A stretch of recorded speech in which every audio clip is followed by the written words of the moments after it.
Deep within the Montana Territory archives, locked away for over a century, lies a leather-bound journal that documents one of America's most disturbing family secrets.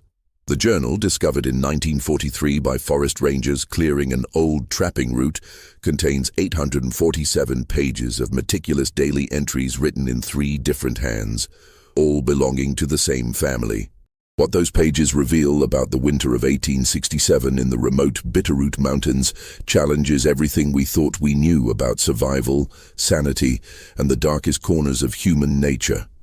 The authorities who first read these entries immediately classified them, and for decades the truth about the Wainwright family remained buried in government files, deemed too disturbing for public knowledge. Before we continue with the story of Barnabas Wainwright and his 3 daughters, make sure to subscribe to our channel and hit the notification bell. Stories like this one are exactly why we dig deep into America's forgotten archives. And let us know in the comments what state you're listening from, because the story we're about to tell could have happened in any isolated corner of our vast country during those brutal frontier winters. The discovery of those journals would forever change how investigators viewed missing person cases from the 1860s, because what happened in that remote cabin wasn't just a tragedy. It was a systematic documentation of how isolation, desperation, and grief can transform even the most devoted family man into something unrecognizable. Barnabas Wainwright had built his reputation as one of the most successful fur traders operating between Fort Benton and the Canadian border. At 42, he was known throughout the Montana Territory as a man who could survive where others perished, someone who understood the rhythms of the wilderness and the delicate balance required to prosper in a land that killed the unprepared. His trading post, situated along Beaver Creek in the Bitterroot Mountains, served as a crucial way station for trappers, prospectors, and the occasional military patrol moving through the region. The Wainwright family had represented everything that frontier families aspired to become. Barnabas had married Catherine Bellwether, the educated daughter of a Methodist minister from St. Louis, in 1851. She had followed him west with the kind of determination that defined frontier wives, teaching herself to preserve meat, treat injuries, and maintain a proper household, even when the nearest neighbor lived 30 miles away. Their 3 daughters, Margaret 26, Elizabeth 24, and Sarah 21, had inherited their mother's intelligence and their father's resilience. Unlike many frontier children, they had received a proper education, with Catherine insisting on daily lessons even during the harshest seasons. Margaret, the eldest, possessed an almost photographic memory and served as the family's record keeper, maintaining detailed logs of trading transactions, weather patterns, and supply inventories. Elizabeth had developed remarkable skills as a seamstress and healer, often treating injured trappers who arrived at their trading post with frostbite, infected wounds, or broken bones. Sarah, the youngest, demonstrated an uncanny ability to predict weather changes and animal behavior, skills that had saved the family from numerous potentially dangerous situations. The Wainwright trading post occupied a strategic location in a natural clearing surrounded by dense pine forests, with Beaver Creek providing fresh water year-round and easy access to the main trapping routes. Barnabas had constructed the main cabin with thick logs and a stone foundation, designed to withstand the brutal Montana winters that could isolate families for months at a time. Additional outbuildings included a smokehouse, storage shed, and a smaller cabin that served as guest quarters for traveling traders. By 1867, the family had accumulated considerable wealth by frontier standards. Barnabas owned extensive trapping rights, maintained trade relationships with Native American tribes throughout the region, and had invested in several mining claims that showed promising mineral deposits. The Wainwright name commanded respect from Fort Benton to Helena, with military commanders and territorial officials regularly consulting Barnabas about conditions in the northern wilderness. Catherine had maintained meticulous correspondence with her family in St. Louis, and her letters from the summer of 1867 painted a picture of contentment and prosperity. She wrote enthusiastically about Margaret's engagement to a successful merchant from Helena, Elizabeth's growing reputation as a healer among the local Native American communities, and Sarah's artistic talents, which had attracted attention from visitors who commissioned her detailed drawings of mountain wildlife. The social dynamics of frontier life meant that the Wainwright family lived in relative isolation for much of the year, relying heavily on each other for companionship, intellectual stimulation, and emotional support.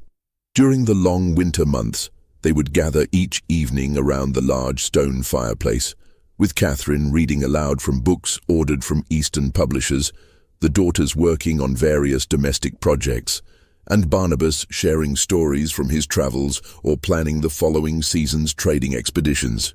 This self-sufficient, harmonious existence had continued for over 15 years, with the family successfully navigating the challenges of frontier life through careful planning, mutual support, and the kind of practical resourcefulness that separated survivors from casualties in the unforgiving Montana wilderness. Neighbors, though few and distant, regarded the Wainwrights as a model frontier family, proof that civilization and refinement could flourish even in the most remote corners of the American West. October 15, 1867, marked the beginning of what old-timers would later call the worst winter in Montana Territory's recorded history. The first blizzard struck without the usual warning signs that experienced frontiersmen relied upon, descending from the Canadian peaks with a ferocity that caught even seasoned mountain dwellers off guard. Catherine Wainwright had been returning from the creek, where she'd gone to wash bedding before the winter freeze, when the storm's advance winds knocked her from the narrow log bridge that spanned the rushing water. Margaret's journal entry from that day, written in her precise handwriting, describes hearing her mother's screams above the howling wind. The three daughters had rushed outside into the blinding snow, following Catherine's voice until they found her trapped beneath the collapsed bridge, her legs pinned by heavy timber in the ice-cold water that was already beginning to form dangerous chunks of ice along its edges. It took the combined efforts of all four remaining family members to free Catherine from the debris, but by then, she had been submerged in the freezing water for nearly an hour. Barnabas carried his unconscious wife back to the cabin, where they stripped away her frozen clothing and attempted to restore warmth to her body using every frontier remedy they knew. For 3 days, Catherine drifted between consciousness and delirium, her body racked with fever and chills that indicated the onset of pneumonia. Elizabeth's journal entries from this period reveal the growing desperation as Catherine's condition deteriorated despite their efforts. The family had limited medical supplies, and the nearest doctor resided more than 80 miles away in a settlement that would be completely inaccessible once the heavy snows began. Catherine's breathing became increasingly labored, and she began speaking incoherently about people and places from her childhood in Missouri, no longer recognizing her husband or daughters during her lucid moments. On October 18, 1867, Catherine Wainwright died in her sleep, leaving behind a family unprepared for the psychological devastation of losing the woman who had served as their emotional anchor and moral compass. Barnabas, who had never spent a single night away from his wife during their 16 years of marriage, sat beside her body for nearly 12 hours, refusing to allow his daughters to begin the necessary preparations for burial. The practical challenges of Catherine's death immediately became apparent. The ground had already frozen solid, making burial impossible until spring. Following frontier customs, they would need to preserve her body in the smokehouse until the thaw, a grim reality that forced the family to confront Catherine's physical presence daily throughout the coming winter months. Margaret's journal describes the surreal experience of moving their mother's body, wrapped in their finest quilts, to the cold storage building, where she would remain for the next 6 months. More troubling than the practical considerations, however, were the psychological changes that began manifesting in Barnabas almost immediately after Catherine's death. Sarah's journal entries note that her father stopped sleeping in the bedroom he had shared with her mother, instead spending his nights seated in the main room, staring at the chair where Catherine had always sat during their evening gatherings.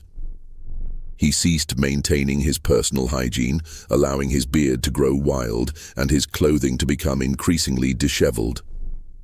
The first sign of more serious mental deterioration appeared on October 25th, when Barnabas began having extended conversations with Catherine's empty chair, discussing trading decisions, family matters, and daily household concerns as if she was still alive and responding to his questions. The daughters initially attributed this behavior to grief, assuming that their father would gradually accept the reality of their mother's death and return to normal functioning. However, by early November, Barnabas had begun setting Catherine's place at the dinner table, serving her portions of food that would sit untouched throughout the meal. When Margaret gently suggested that they discontinue this practice, Barnabas flew into a violent rage, accusing his eldest daughter of showing disrespect to her mother and threatening to bar her from family meals if she continued making such cruel suggestions. The isolation imposed by the increasingly severe weather conditions meant that the Wainwright family had no external sources of support or reality testing during this critical period. The nearest neighbors, the Henderson family, lived 28 miles south along a route that became completely impassable once the heavy snows began accumulating in late November. Military patrols, which occasionally passed through the area during warmer months, had suspended their activities for the winter, leaving the Wainwrights completely cut off from outside contact until spring. Elizabeth's journal entries from this period document her growing concern about their situation, noting that their father seemed to be disappearing into a place where mother still lives and where the rest of us are becoming strangers to him. She describes finding Barnabas having heated arguments with Catherine's chair, apparently responding to comments or criticisms that only he could hear, his voice rising and falling as if engaged in a real conversation. As November's bitter winds sealed the Wainwright family into their mountain isolation, the true weight of their predicament began to settle over the remote cabin like a suffocating blanket. The accumulated snow had reached the bottom of the windows by Thanksgiving, creating a white-walled prison that muffled all outside sounds except the constant howling of the wind and the ominous howls of wolf packs that seemed to grow bolder with each passing night. Margaret's journal entries reveal how quickly their carefully ordered existence began to deteriorate. Without Catherine's organizing presence, household routines that had functioned smoothly for years started breaking down. Meals became irregular affairs, with Barnabas often forgetting to eat for days at a time, then suddenly demanding elaborate feasts in honor of Catherine's memory. The daughters found themselves walking on eggshells, never knowing what might trigger one of their father's increasingly violent outbursts. The most disturbing change involved Barnabas's treatment of Catherine's possessions. He had moved all of her clothing, jewelry, and personal items from their bedroom into the main living area, arranging them carefully around her chair as if she might return at any moment to reclaim them. He spent hours each day brushing her hair, which he had cut from her head before moving her body to the smokehouse, talking to it as if Catherine could hear every word. Sarah's journal provides the most detailed account of how their father's behavior became increasingly erratic and unpredictable. She describes finding him in the middle of the night, sitting naked in front of the fireplace, holding intimate conversations with empty air about their early courtship, their wedding night, and private moments that no children should ever overhear. When she tried to cover him with a blanket, he pushed her away violently, screaming that she was interrupting an important discussion with her mother.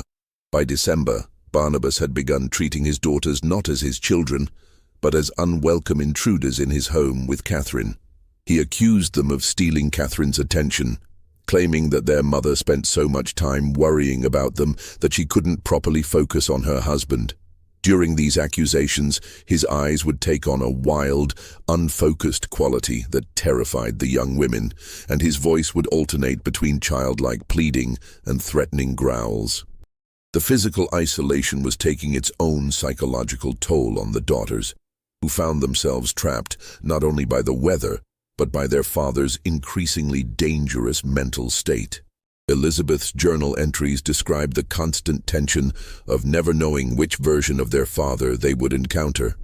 The grieving widower who wept openly for his lost love, or the angry stranger who blamed them for Catherine's death and resented their continued presence in his life. Food supplies, which had seemed adequate when calculated for the family's normal consumption patterns, began running low as Barnabas's grief manifested in either complete loss of appetite or compulsive overeating. The daughters discovered that he had been secretly disposing of portions of their stored meat, claiming that Catherine had told him it was spoiled and unfit for consumption. When they tried to reason with him, he became convinced that they were trying to poison him and Catherine, and he began hiding food supplies around the cabin in places only he could find. The wolves, drawn by the scent of food and the presence of humans, had begun gathering around the cabin in unprecedented numbers. Sarah's artistic skills proved valuable as she documented their behavior, noting that the pack had grown to include more than 30 individuals, far larger than any wolf congregation she had previously observed. The animals seemed to sense the family's vulnerability, approaching closer to the cabin each night and howling in coordination that created an almost supernatural soundtrack to the family's deteriorating situation. Margaret's journal entry from December 15th marks a crucial turning point in the family's ordeal. She writes, "Father spoke to Mother's chair for 3 hours today, and when he finished, he looked at Elizabeth, Sarah, and me with an expression I have never seen before. It was not the look of a father seeing his daughters, it was the look of a man seeing something else entirely. I fear we are losing not just Father's mind, but his recognition of who we are to him." The entry continues. He asked Elizabeth to brush her hair the way Mother used to brush hers, and when she complied, he watched with an intensity that made us all uncomfortable. Then he asked Sarah to wear Mother's blue dress, the one from their anniversary last year. When she refused, he became so angry that he threw dishes against the wall and screamed that we were being disrespectful to our mother's memory. But there was something in his voice that suggested he no longer saw Sarah as his daughter. He saw her as something else. Elizabeth's medical knowledge, limited though it was, led her to recognize that her father was experiencing what physicians of the era would have called brain fever or nervous exhaustion, conditions that frequently resulted from severe emotional trauma combined with isolation and physical hardship. However, her understanding of the condition provided little comfort when faced with the practical reality of managing a grown man whose behavior had become completely unpredictable and potentially dangerous. The daughters began sleeping in shifts, with one always remaining awake to monitor their father's activities. They discovered that he had been venturing outside during the night, often without adequate clothing, to visit Catherine's body in the smokehouse. These nocturnal visits lasted for hours, and when he returned, his behavior toward his daughters became even more disturbing and inappropriate. Sarah's journal entry from December 20th provides a chilling glimpse into their father's deteriorating mental state. "Last night, I followed Father to the smokehouse and listened outside. He was talking to Mother as if she were alive, telling her how lonely he was, how much he missed her touch, how empty their bed felt without her. But then his voice changed, and he began talking about Elizabeth, Margaret, and me in ways that made my skin crawl. He said we looked like her, that we moved like her, that sometimes when the light was dim, he could almost imagine we were her." Christmas Day, 1867, marked the beginning of what the journals would later reveal as the darkest chapter in the Wainwright family's ordeal. Margaret's entry for that day begins with an observation that would prove prophetic. "Father woke us before dawn, insisting we dress in Mother's clothing for Christmas breakfast. He had set 5 places at the table instead of 4, and when I asked about the extra setting, he looked at me with genuine confusion and said, 'For your mother, of course. She'll be joining us soon.'" The psychological pressure of constant vigilance was beginning to fracture the daughters' ability to cope with their situation. Elizabeth's journal entries reveal that she had begun experiencing severe headaches and episodes of dizziness, symptoms she attributed to the stress of managing their father's increasingly erratic behavior while simultaneously trying to maintain some semblance of normal family life. Sarah's artistic work had taken on a darker quality, with her sketches depicting wolves with human eyes and shadowy figures that seemed to lurk just beyond the edge of perception. The most alarming development occurred on December 28th, when Margaret discovered that their father had been writing letters addressed to Catherine, detailing his growing attraction to the young women who remind me so much of you. These letters, found hidden beneath his mattress, contained explicit descriptions of physical desires and romantic fantasies that no father should ever have about his daughters. Margaret's journal describes her horror at reading these documents, particularly Barnabas's repeated assertions that God had sent his daughters to comfort him in his grief, and that Catherine's spirit had told him it was acceptable to seek solace in their arms.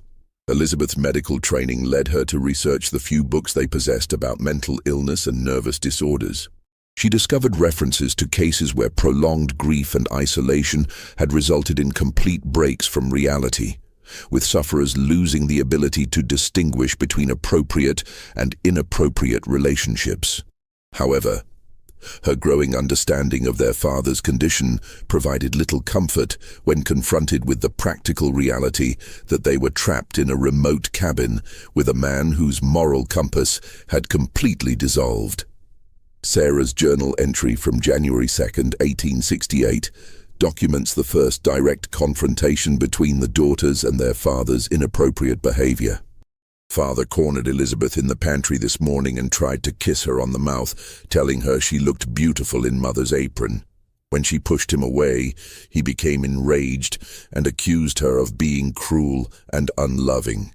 He said Mother would never have refused his affection, and that Elizabeth was failing in her duty as a woman to provide comfort to the man of the house. The incident terrified all three daughters, who realized that their father's mental deterioration had progressed beyond mere grief and confusion into something far more dangerous. Margaret's journal reveals their desperate attempts to develop strategies for protecting themselves while avoiding actions that might provoke even more violent behavior from their increasingly unstable father. The wolf pack's behavior had also grown more aggressive and organized. Sarah's observations noted that the animals had begun approaching the cabin during daylight hours, showing no fear of human presence and demonstrating hunting behaviors that suggested they were actively stalking the family. The constant howling at night had evolved into complex vocalizations that seemed almost like communication, creating an atmosphere of siege that added to the family's psychological stress. Food supplies had reached critically low levels, with their father's erratic eating habits and waste of provisions creating a genuine survival crisis. Elizabeth's calculations suggested that their remaining stores would last no more than 6 weeks, assuming normal consumption patterns. But Barnabas's behavior made rational resource management impossible. He had begun hoarding food in secret locations throughout the cabin, claiming that Catherine had warned him about potential thieves, and he refused to eat anything that his daughters had prepared, insisting that only Catherine could be trusted to handle his meals. Margaret's journal entry from January 8th reveals the extent of their desperation. We have discussed the possibility of attempting to reach the Henderson place, despite the weather and the wolves. Elizabeth believes she could survive the journey, but Sarah's smaller stature and my own lack of wilderness experience make such an attempt extremely dangerous. More troubling is the question of whether we could leave Father alone in his current condition, and whether he would allow us to leave at all. The daughters had discovered that their father had been disabling their winter equipment, removing snowshoes from their usual storage places and hiding essential cold weather gear. When confronted about these items, he claimed ignorance, but his behavior suggested a deliberate attempt to ensure that his daughters remained trapped in the cabin with him. Elizabeth's journal notes, "I believe Father understands on some level that his thoughts and desires regarding us are wrong, but rather than fighting against these feelings, he is ensuring that we cannot escape from them." The most disturbing revelation came when Sarah discovered additional letters that her father had been writing, not to Catherine, but to each of his daughters individually. These documents, hidden in the smokehouse where he spent his nightly vigils, contained detailed descriptions of his growing romantic obsession with each young woman, complete with plans for courtship and marriage, that demonstrated a complete break from reality and moral reasoning. Sarah's journal entry describing her discovery of these letters provides insight into the family's deteriorating situation. Father's letters reveal that he no longer sees us as his daughters. In his mind, we have become available women who happen to live in his house, potential wives who could replace mother in every way. He writes about our physical attributes, our personalities, and our potential as romantic partners with the same clinical detachment he once used to evaluate trading opportunities. Most terrifying of all, he seems to believe that mother has given her blessing to these arrangements through communications he receives during his visits to her body. By mid-January, the daughters had realized that their survival depended not only on enduring the remaining winter months, but on managing a father whose mental illness had transformed him into a potential threat to their safety and dignity. The journals reveal their growing understanding that the man they had loved and respected throughout their lives no longer existed. In his place was a stranger whose desires and intentions grew more dangerous with each passing day. The blizzard that began on January 18, 1868, would later be remembered as the most severe storm in Montana Territory's recorded history. But for the Wainwright family, it represented something far worse than a meteorological disaster. It was the final barrier between their father's deteriorating sanity and complete moral collapse. Margaret's journal entry for that day contains a single, terrifying sentence. The storm has made escape impossible, and Father announced at breakfast that God has answered his prayers by ensuring that his new wives cannot leave him. Elizabeth's medical observations provide crucial insight into Barnabas's rapidly accelerating mental breakdown. She noted that her father had stopped sleeping entirely, instead spending his nights alternating between passionate conversations with Catherine's empty chair and increasingly aggressive attempts to engage his daughters in inappropriate physical contact. His appearance had become grotesque. Wild hair, hollow eyes, and a gaunt frame that made him appear more like a starving animal than the respected frontier businessman he had once been. The discovery of Barnabas's marriage preparations sent waves of terror through the isolated cabin. Sarah's journal describes finding wedding rings that their father had crafted from melted-down silver coins, along with crude marriage certificates that he had written out in his deteriorating handwriting. These documents, witnessed by Catherine Wainwright in the same handwriting, declared his intention to marry each daughter in separate ceremonies that he had planned for the coming weeks. Just when we thought we'd seen it all, the horror in the Bitterroot Mountains intensifies.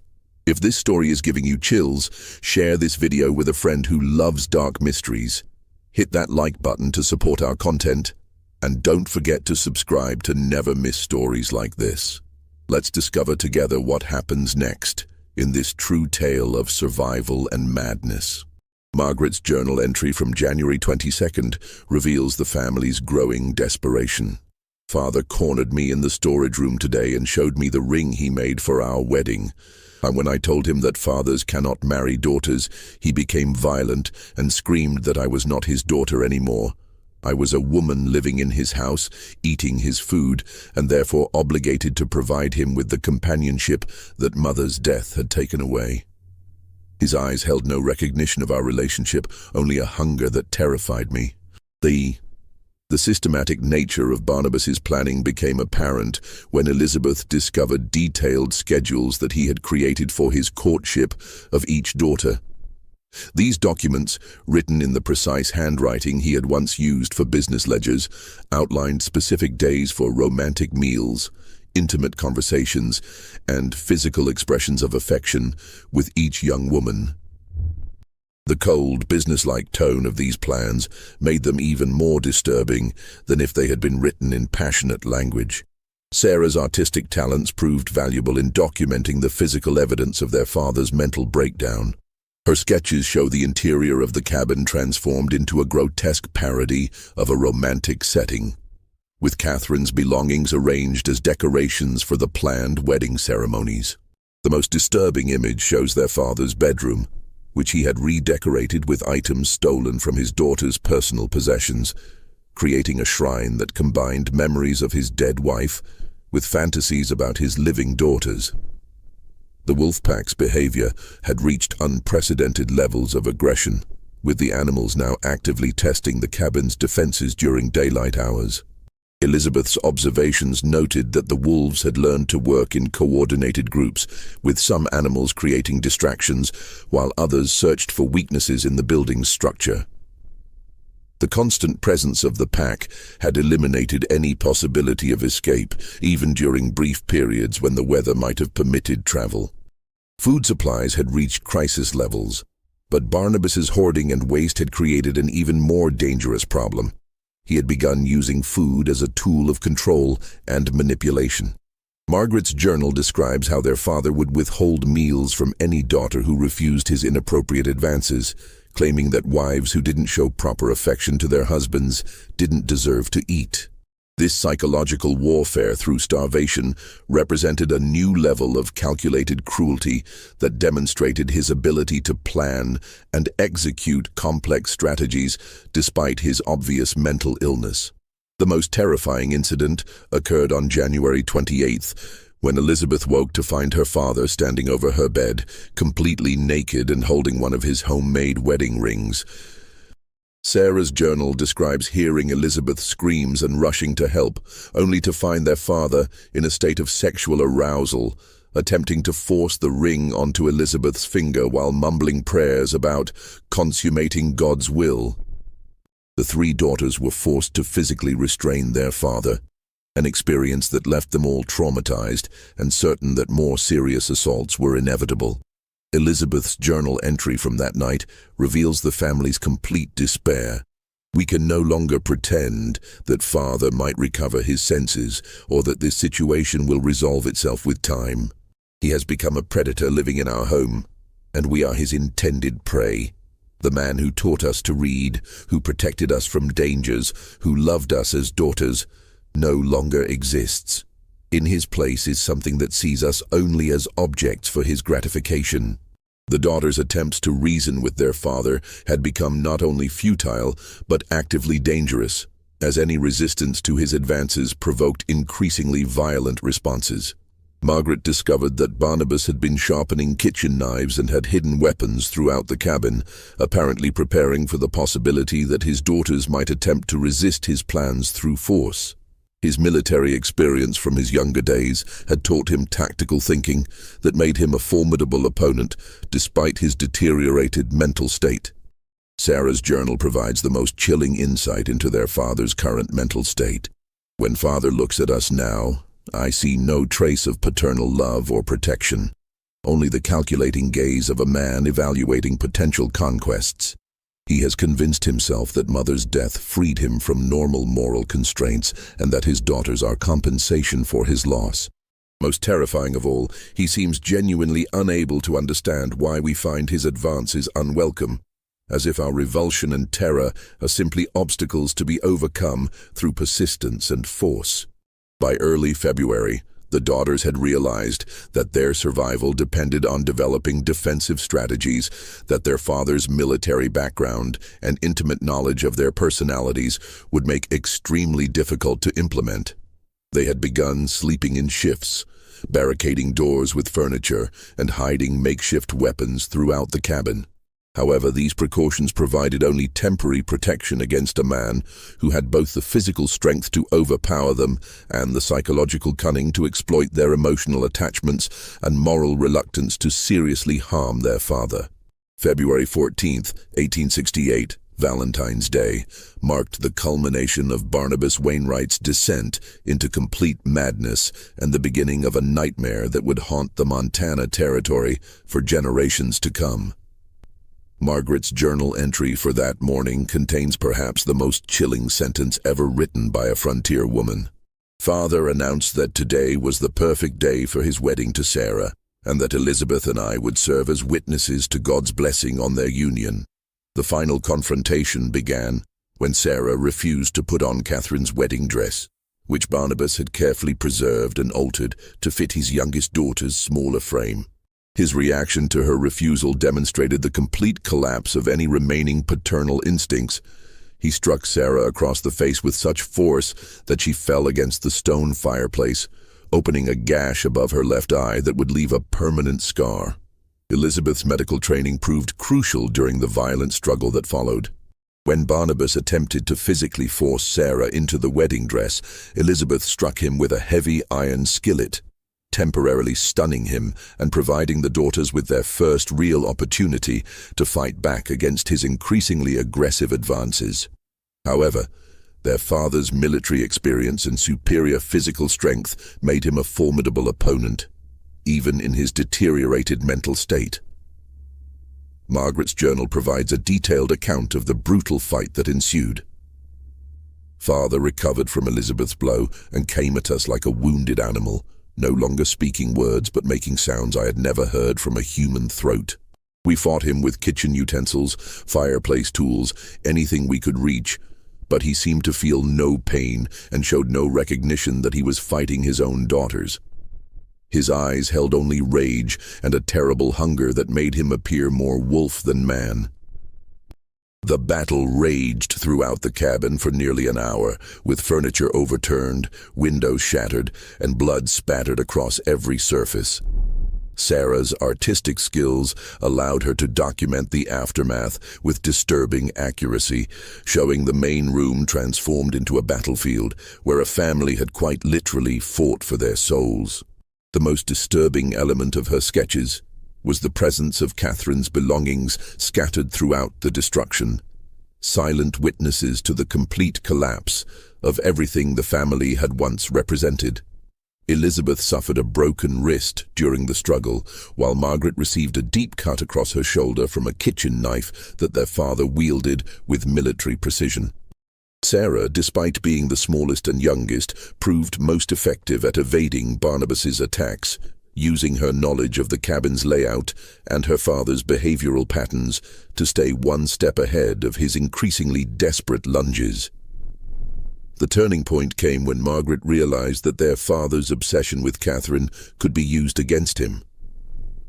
While Elizabeth and Sarah continued to fight defensively, Margaret began screaming that Catherine disapproved of his behavior, that their mother's spirit was angry about his treatment of their daughters.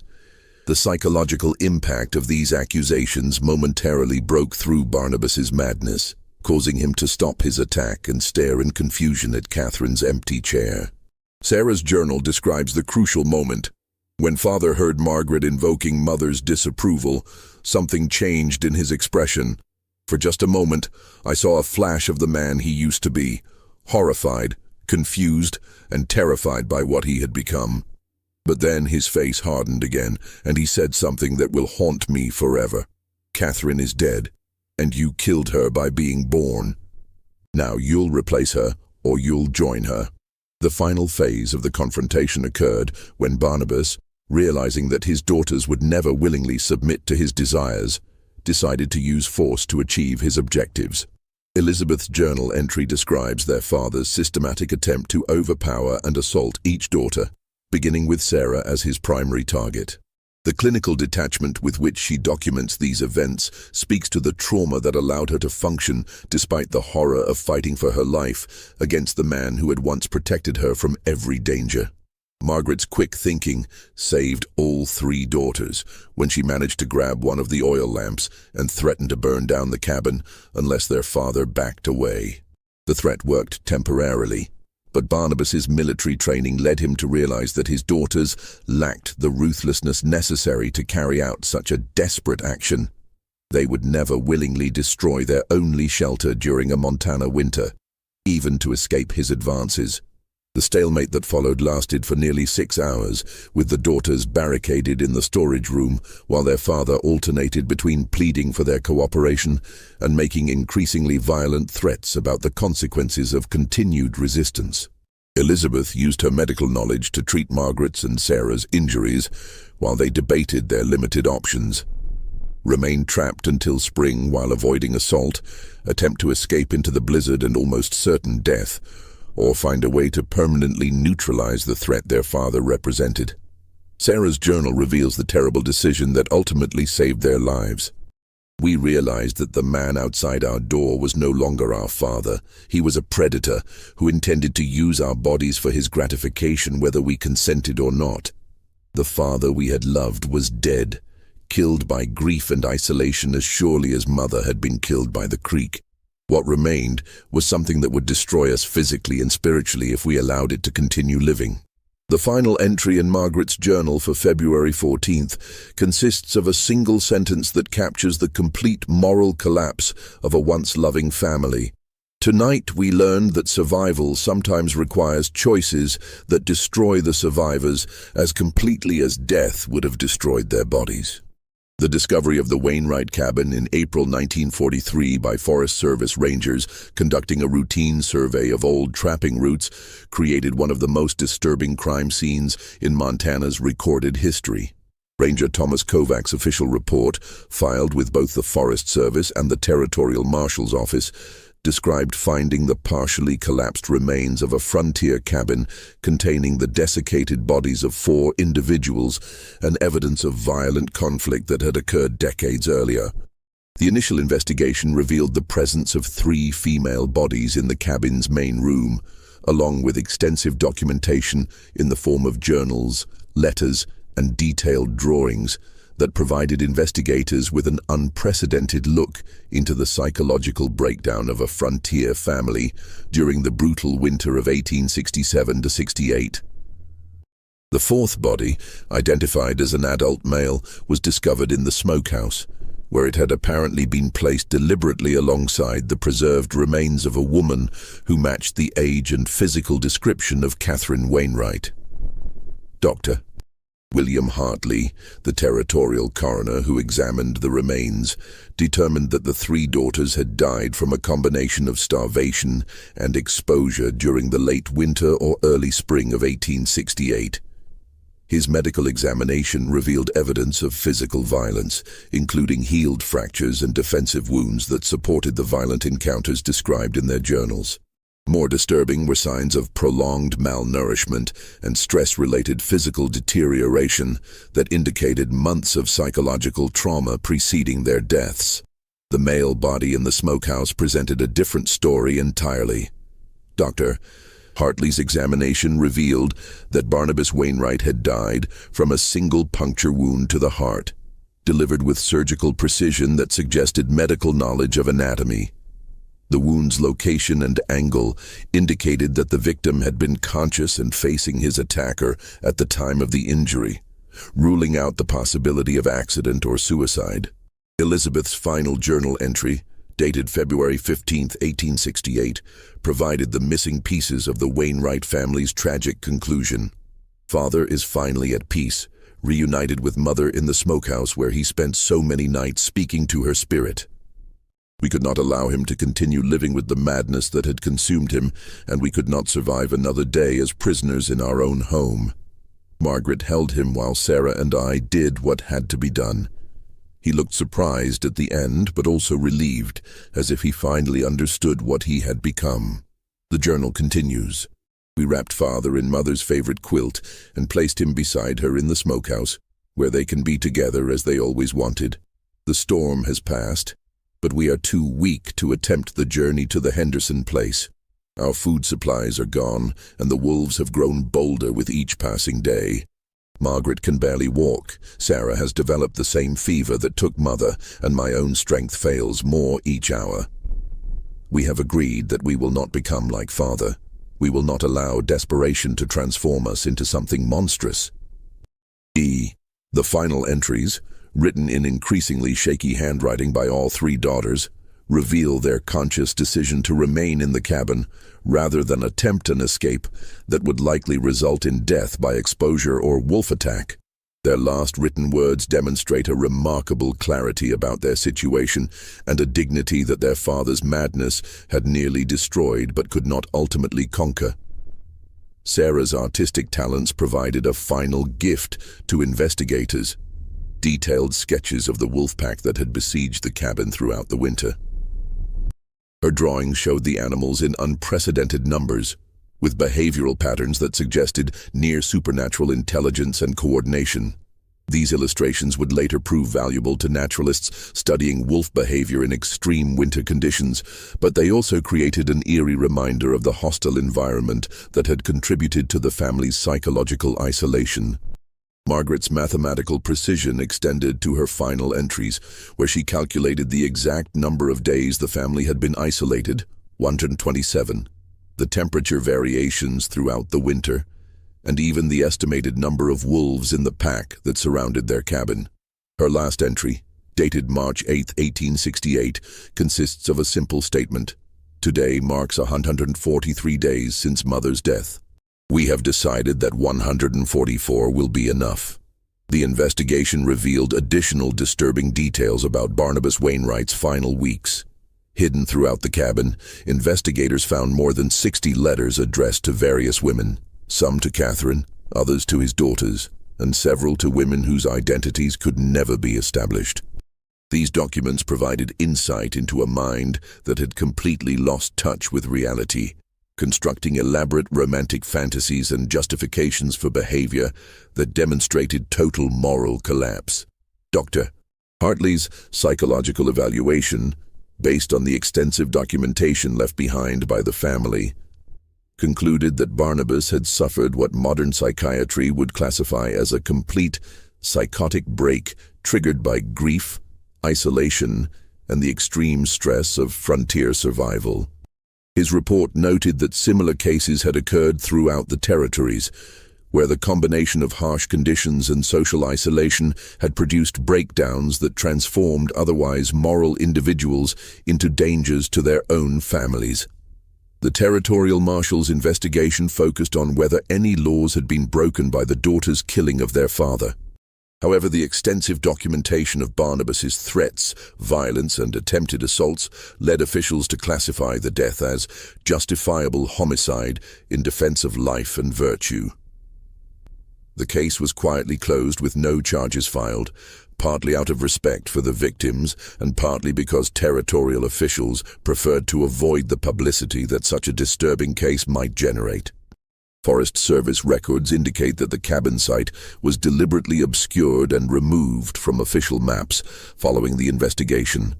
The bodies were buried in unmarked graves at an undisclosed location, and all physical evidence was either destroyed or placed in sealed archives that remain classified to this day. The official explanation for this secrecy was protection of the family's reputation, but internal memos suggest that territorial officials feared the psychological impact such a detailed account of family breakdown might have on other isolated frontier families.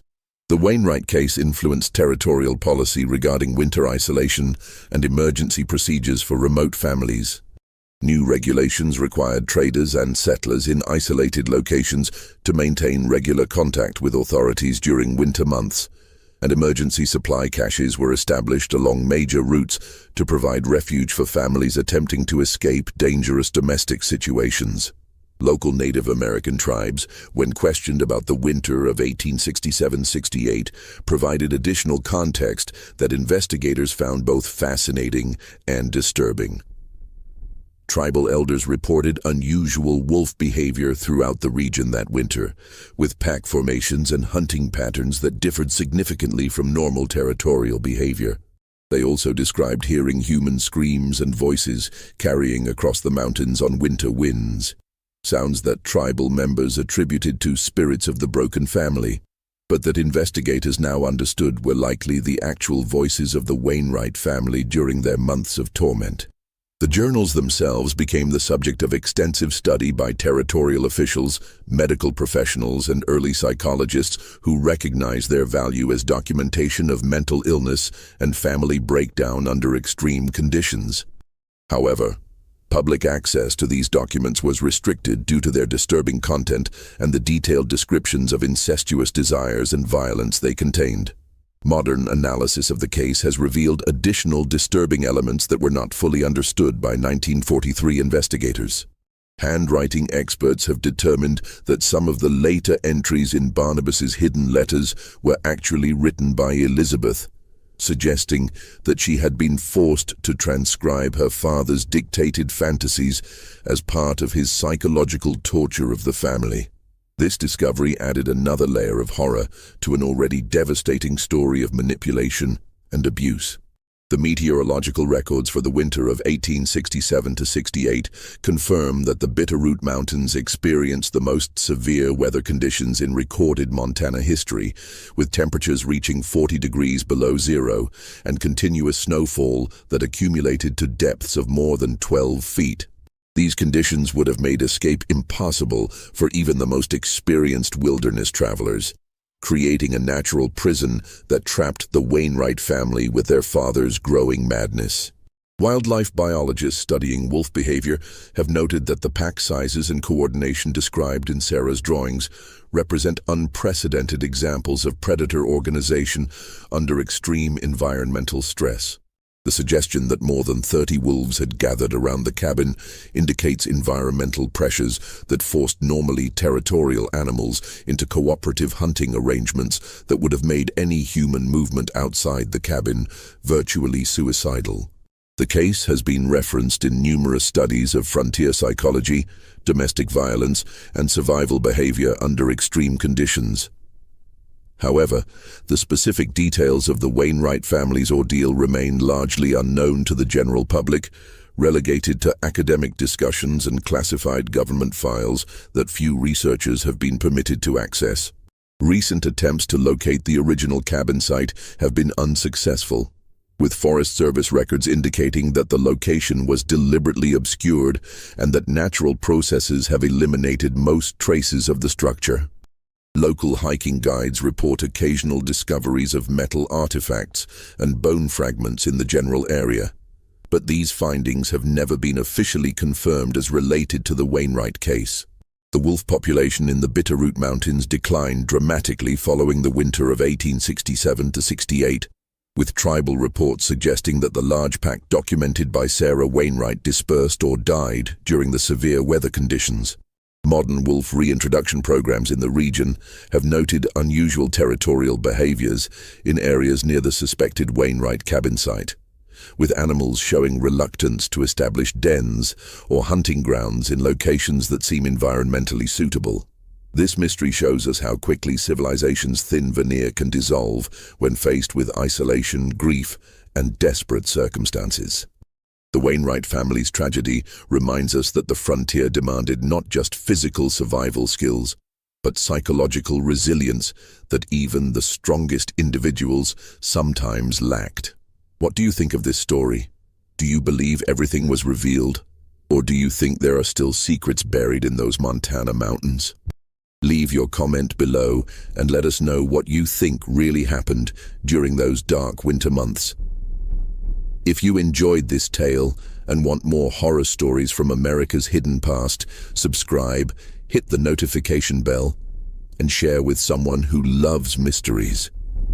The frontier holds many more dark secrets, and we'll be here to uncover them all. See you in the next video.